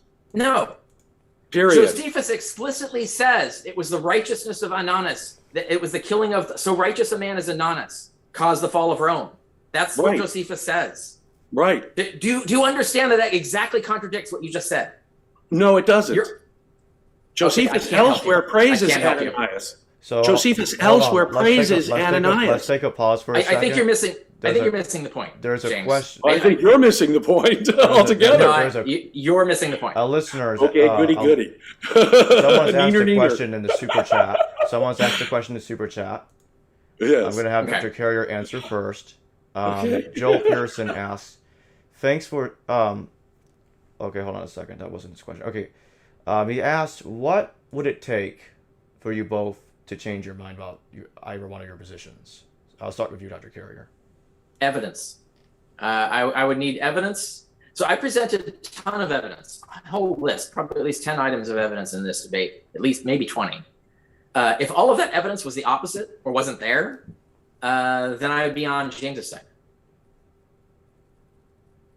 And it'd be real simple. If there was actually any real sense to the passage as it's made, if it followed Josephine logic, if it didn't make a total hash out of the James passage, and if we weren't making inferences from something we don't know, namely what the original text of the testimonium might have been, which Dr. Carrier is inferring left and right. Furthermore, the fact that Origen knows that in his mind, see, this is what doesn't, there's all kinds of things that don't make sense.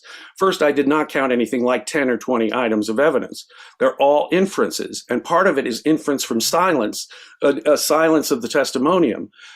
What I would like to have, is an unredacted copy of Josephus. I would like to have the Josephus that existed at the turn of the first to the second centuries. That would be really powerful evidence to have. Maybe at Herculaneum or something we'll find it. Probably just because Herculaneum 79, just the wars, unfortunately. But if there was some other source where we could do it, that would be powerful evidence. Unfortunately, we have Josephine logic left and right that tells us that these things are exactly what we should expect. It's a natural inference for Origen to have made this causal argument from Josephus. There may have been, as far as I'm concerned, a passage in Josephus that was also admitted because of the irritation of Origen. Origen appears to have been a cause of so much of the modification of Josephus that later occurred. For example, turning called the Christ into was the Christ. For example, the elaborate additions and perhaps removals, for all I know, of them to the testimonium.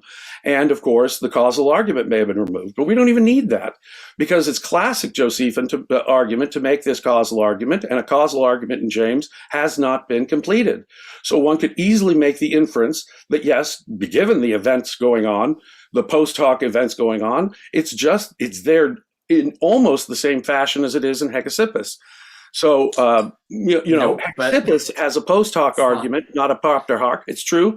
Juxtaposing two events, we can sometimes assume that it's causal, sometimes not. But in the same way, we can say Origen could have made the same inference about Josephus. I do not have the confidence that Josephus was not read by Origen. Quite the opposite. The fact that it contains other elements like James the Just, that can come from other traditions, which aren't just Hegesippus, by the way, James the Just. We have, all the pseudo-Clementine literature and so forth. The James the Just is a well-known tradition, may go way back in the tradition. The fact that there's other elements there does not prove that it was just from Hegesippus. In fact, Dr. Carrier is making the assumption that it was from Hegesippus. And the mere fact that it contains other material about James doesn't prove that it was all from Hegesippus at all. Moreover, there's good reason within the James passage. Josephus talks about James way more than Jesus, son of Damnius. It's the unjust execution of this good guy that is the real focus here. And the real focus here is that the people who are most strict to the law, just like James and Galatians, those who were most strict about adherence to the law were the ones most upset. They were the ones who sent a delegation. It's not everybody. And if to believe this, we believe Ananias is working all on his own with some kind of personal vendetta. No. That's not probable. The Ananias would want this guy dead, and other people, and the idea that these other people that were executed with James are not associated. That I ask people to go back and please read the James passage in Book 20 of Josephus and read it for themselves. If they're familiar with Greek, please do read it in the original Greek.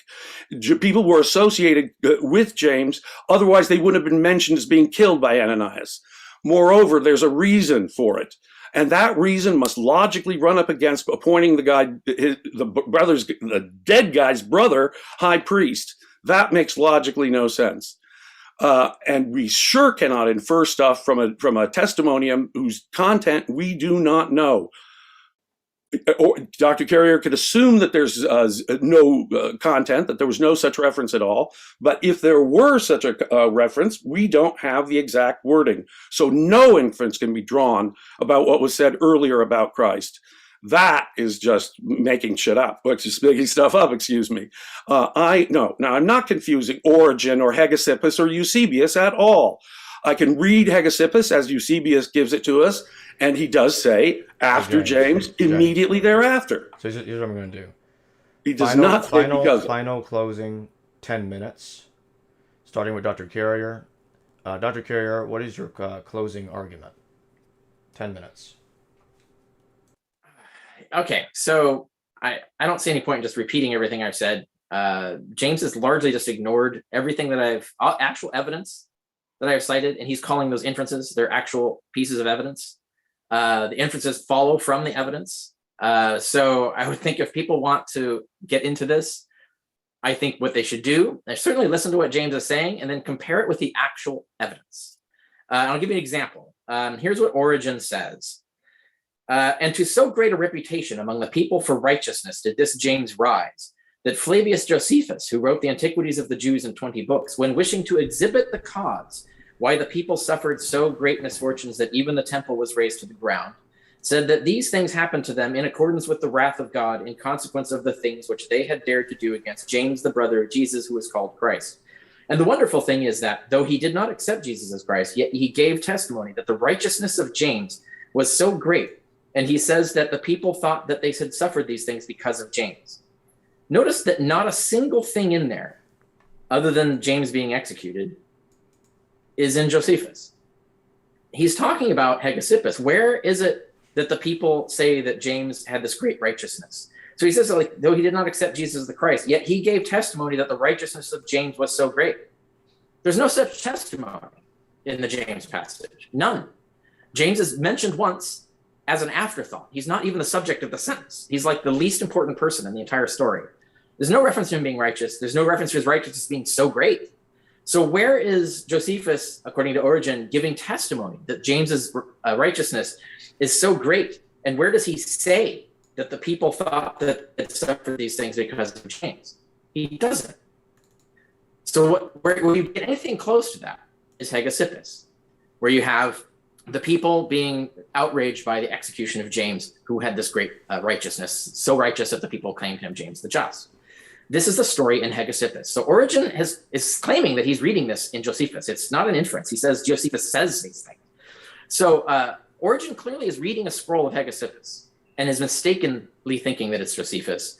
And so he's given this reference. And this is the only reference, by the way, to any reference to Christ in Josephus that Origen ever gives. He gives no other mentions, never mentioned. He scoured Josephus looking for evidence for this. He found no testimonium Flavianum, found no other references to Jesus. He found a reference to John the Baptist that didn't connect him to Jesus.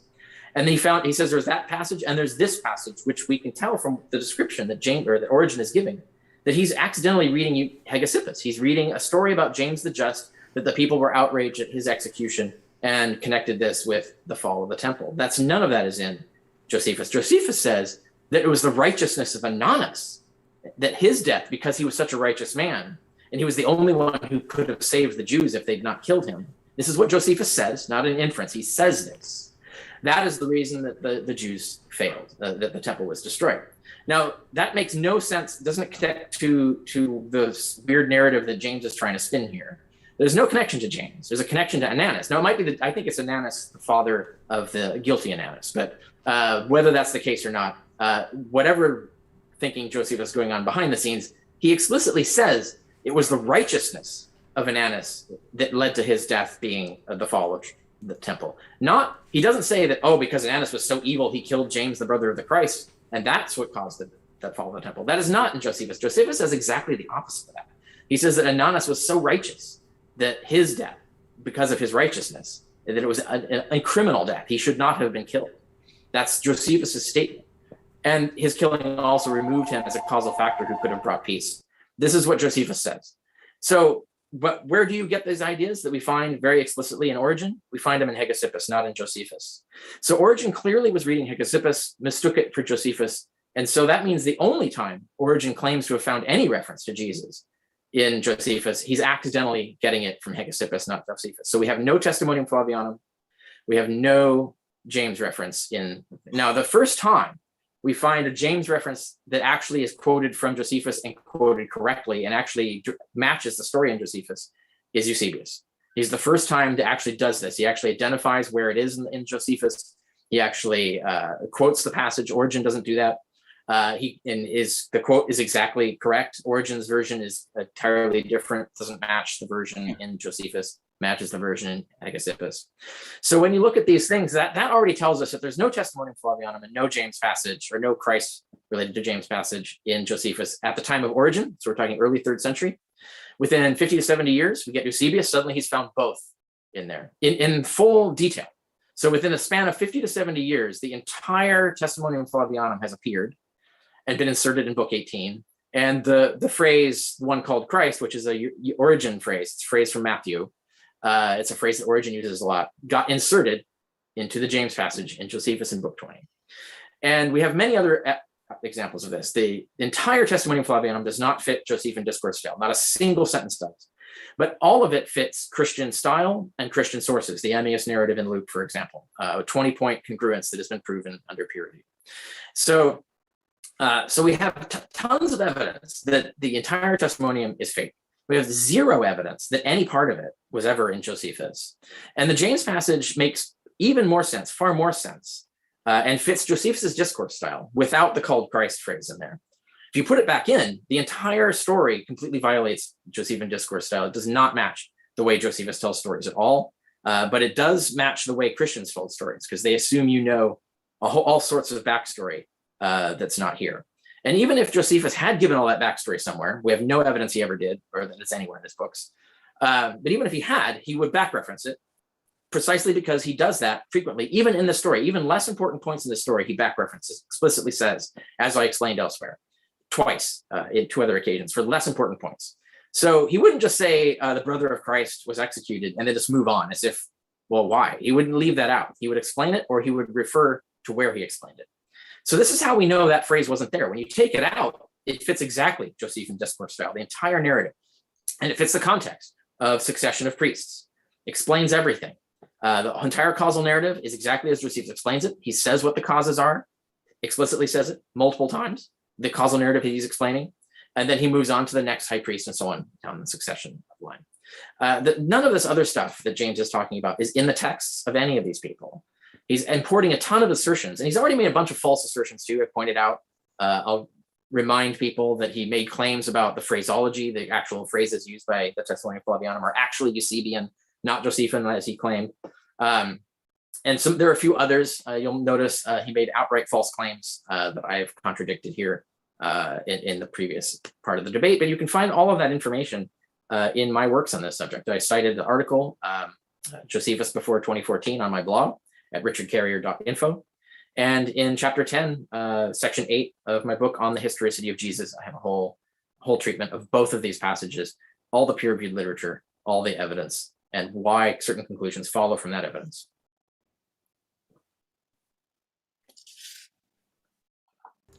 Okay, Well, James. yeah, Looks the like Dr. outright false Carrier's has been ended his 10 stated by minutes a little Dr. early. Carrier, if anyone here. There's no Hegesippus assertion about the popular outrage. When he quotes Origen, for example, saying that, or the implying that Josephus says or that James was a good guy, that's there. I ask everyone to go back to the section, the James passage. It's plain that James was a virtuous guy, the people most concerned with the strict adherence to the law. The good folks of the land thought he was a bad guy. It was an unjust execution. It was an unjust execution of a good man. And the people who were most strict about it, the laws, were the ones most upset about it. So yeah, it's easy to make the inference from Josephus that it's a good, just man, which is consistent with the wider James tradition, which he's also invoking. But Hegesippus doesn't say anything about the people thought. The other thing Origen claims, Hegesippus no more makes this claim about what the people thought than Josephus does. That is not in Hegesippus. That would be, to say that that is in Hegesippus is simply a falsehood or a misread or a lie. Hegesippus never makes the assertion about what the people thought causing the war. What he does say is immediately thereafter. So no more than Josephus does Hegesippus make this argument. Therefore, one could conclude that there's missing material that we do not possess. That would be a far easier inference than to assume that it was Hegesippus where it came from, since we know what Hegesippus said, and Hegesippus doesn't say that. So since it doesn't say that in Hegesippus, and since the wrong inference that's being implied here about what the people thought from Origen is no more applicable to Hegesippus than it is to Josephus. So we cannot say that it came from Hegesippus. The certainty with which Dr. Carrier is assuming that it's just all coming from Hegesippus is weird. Eusebius had Hegesippus in front of him. Eusebius is our source for Hegesippus. Eusebius had in front of him the current version of Josephus, including our interpolated testimonium with all its bells and whistles. And yet Eusebius says Josephus makes the same arguments. Eusebius is under the exact same impression that Origen is, with both Hegesippus and Josephus right under his nose, quoting him. So the inference must be more akin to what I'm saying. It's an inference on Origen's part, the same sort of inference that Eusebius could make, knowing the exact distinction between Hegesippus and Josephus. Origen is of precisely the same opinion that Origen is of. Eusebius has the same opinion Origen does, having both Hegesippus and Josephus right in front of him. And Hegesippus doesn't make the argument about, and the people thought, ... anymore. In fact, we know that Hegesippus didn't say that because Eusebius says, I've given you the entire James bit. Since Eusebius tells us that's all Hegesippus says about James, we can safely infer that Hegesippus did not say that about James. So this popular reaction bit did not come from Hegesippus. That is more secure than saying that there was some other passage in Josephus that made that was removed because of Origen's irritation. And Origen was irritated about the cause of death, the cause of the war being ascribed to James's death as opposed to Jesus's death. Origen repeatedly corrects Josephus on this point. It would have been better for him to say, but he doesn't. And he's correcting him. In other words, Origen is making a pretty big mistake here. Origen is not only repeatedly referencing this, he's correcting Josephus on the matter, which suggests that he's really irritated and it's specific. And in Contracelsus, he's citing an independent source that apparently other people could make reference to. And therefore, he wouldn't just be making this stuff up from the sheer nowhere. It is, however, a classic Josephian inference, as I say. So either there's material that's missing about the cause that was removed, just like the Christ was added because of Origen's complaint. So the causal argument was removed because of Origen's complaint. It could be just simply removed, or it could have been simply an inference that's made. The fact is that that far more attention in Josephus is paid to James and James himself than to this sort of throw-off character Jesus. It is true it's in an overall passage about the succession of high priests, but James is the primary focus of this, not Jesus. And in fact, as I say, there'd be no reason to repeat the identifier son of Damnius at all. It would have been so much simpler if Dr. Carrier is correct. The way Josephus, classic Josephus, in fact, I've read Josephus so many times, I can almost imitate his style. James, the son of Damnius, was wrongly executed by Ananias in the Sanhedrin. Therefore, when he gets to Jesus, he would have said, therefore his brother Jesus was appointed. We don't have that. Josephus is kinder to his readers than to force us to make the sort of entrance. Oh, I see. So because he was the brother up there, then this is no other reference is made. That's why he was appointed. But we're not told that's why he was appointed. There's no such, and Josephus would be so much kinder than to just leave it for inference. He would say this: Jesus was appointed because then we tell him he's the brother. We don't mention the brother here. We mention the brother down there to explain why he was appointed, which is Dr. Carrier's argument. In fact, it's a sort of a bizarre, unusual. In fact, I'm not aware of this kind of way of introducing it in Josephus at all. It would be unique to Josephus. It would be out of context in Josephus. Josephus, if he did have this earlier reference to Christ, could well have, in fact, it gives us the cause that's removed. Josephus does not always back reference. He often back references, but a mere absence of a back reference here is just one of the many times he doesn't always back reference. But what you have done, sir, is remove any cause whatever for this James's death. And the James passage takes up way more language for Josephus in this bit than this throw off Jesus character, whose appointment as high priest apparently has no effect, and there's no causal impact one way or another. Nor are we told that was the reason why he was appointed. We're forced by Carrier's argument to make some inference Josephus is forcing his reader to make. Josephus would have been much kinder to his readers than to do that. And as I say, just the whole construction, brother of, is a bizarre way of beginning it, even if his intention was what Carrier was saying. But within the passage, we also have all manner of confirmation that James was the leader of a movement because others were executed along with him. And it is clear from that, in fact, far more clear from that these others were associated with James than some causal argument from Hegesippus about the war, frankly.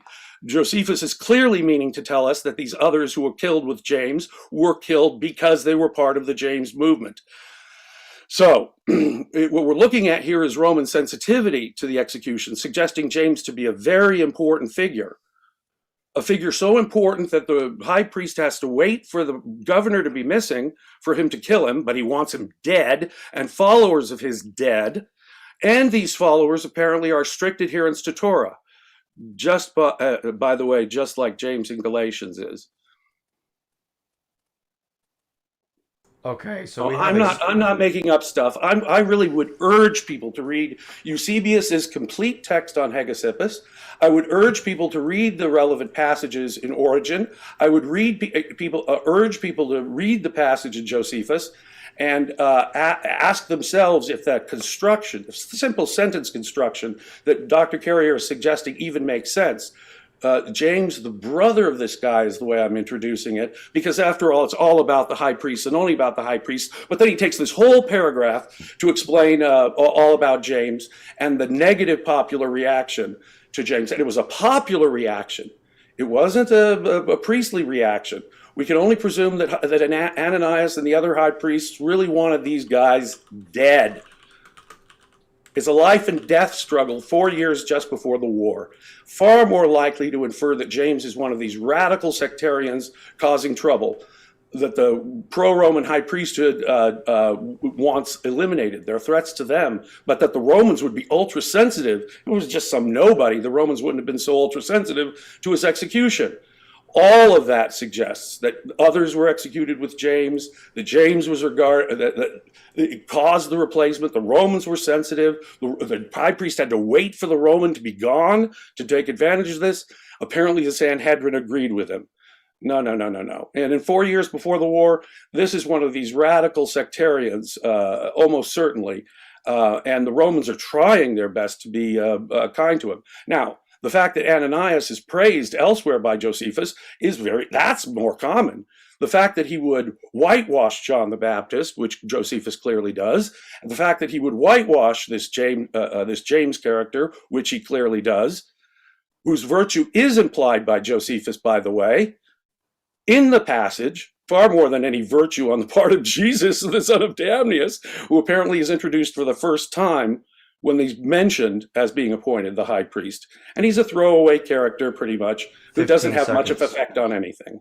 So no, Richard Carrier's reading of this makes an utter hash, and in fact, it makes a total nonsense.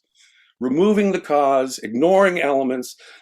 Dr. Carrier would have you ignore plain elements that are obviously there. James, your 10 minutes are up. So okay. We're going to now look at the super chatted question by Sky Daddy Mythbusters. Thank you for the $10 super chat. From what I remember, this is the first super chatted question I've gotten.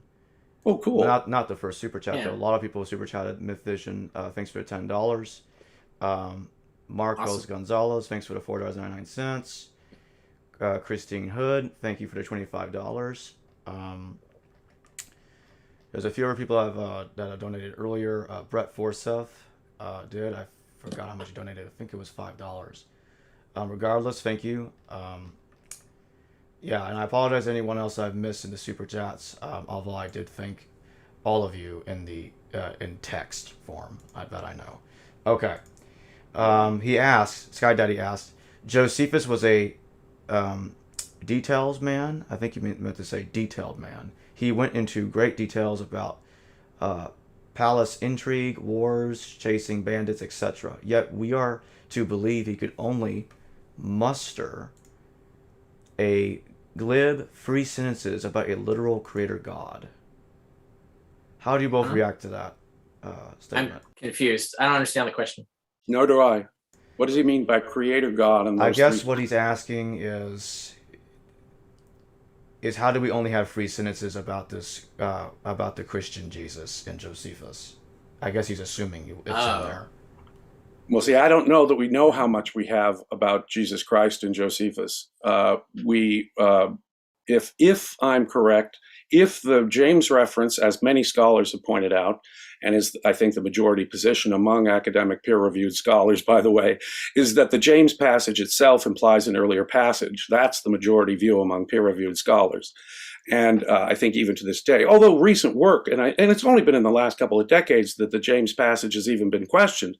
Obviously, I mean, as late as the Feldman and Hatta's anthology in 1987, Professor Feldman could say that it universally accepted at that point. Still, basically, it's only been in the last 2 or 3 decades that the James passage has even been questioned.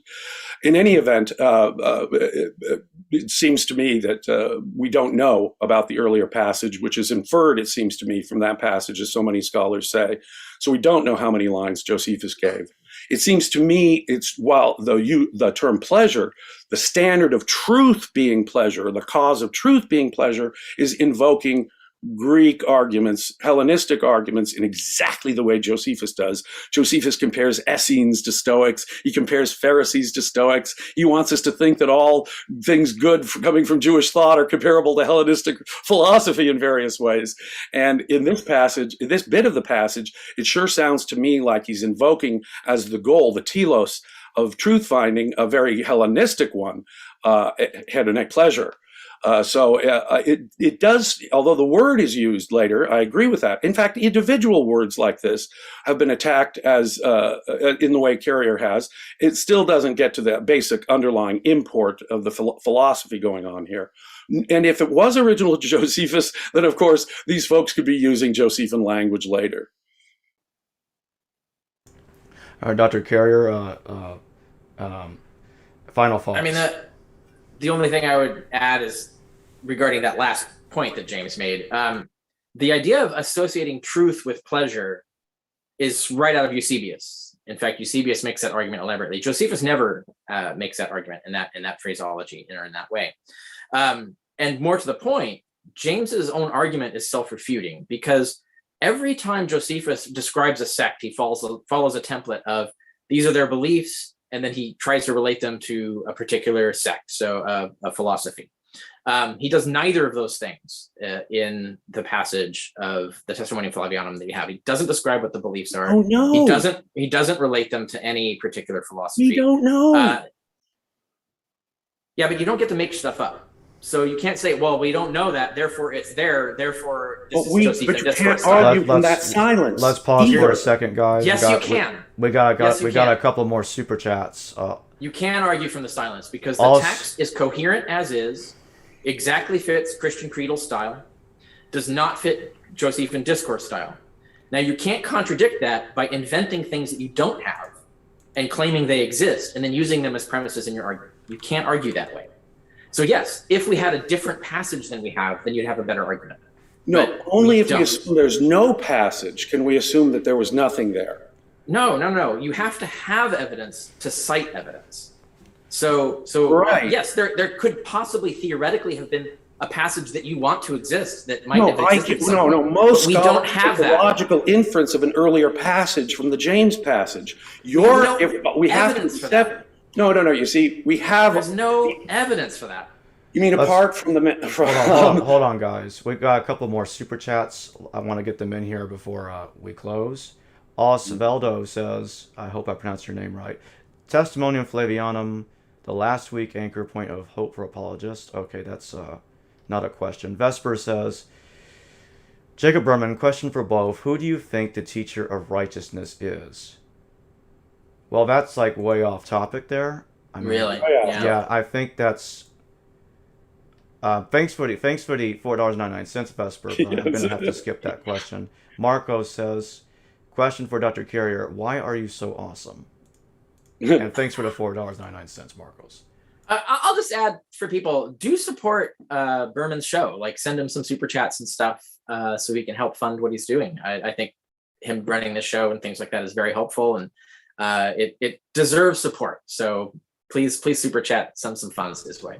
Thank you. I Dr. agree. Carrier. I want to chime in on that. Jacob does a great service, so please help him out. These discussions, I think, are very interesting and productive, and Jacob is hosting some of the best these days. Yeah. And I, by the way, before we do end, I want to just say that I have a great admiration for Dr. Carrier.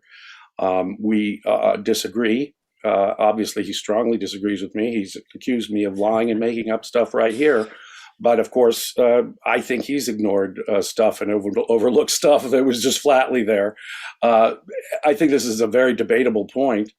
But I don't approach it with, say, the dogmatism of someone who would say that look, there's no doubt in my mind the testimonium has been greatly enhanced. There's no doubt in my mind that we have probably just before Eusebius, a massive alteration. And my main argument for that is that Origen read Josephus and knew what was in Josephus and denied Josephus called Jesus the Christ outright. And that is one of my main reasons. One of my main reasons for thinking the testimonium has been tampered with is that Origen actually saw Josephus and knew Josephus. And I think with most scholars, I agree that it just doesn't make sense to remove Jesus Christ altogether from the passage. It's just hard to reconstruct. It's plain that it was a neutral to positive assertion about James.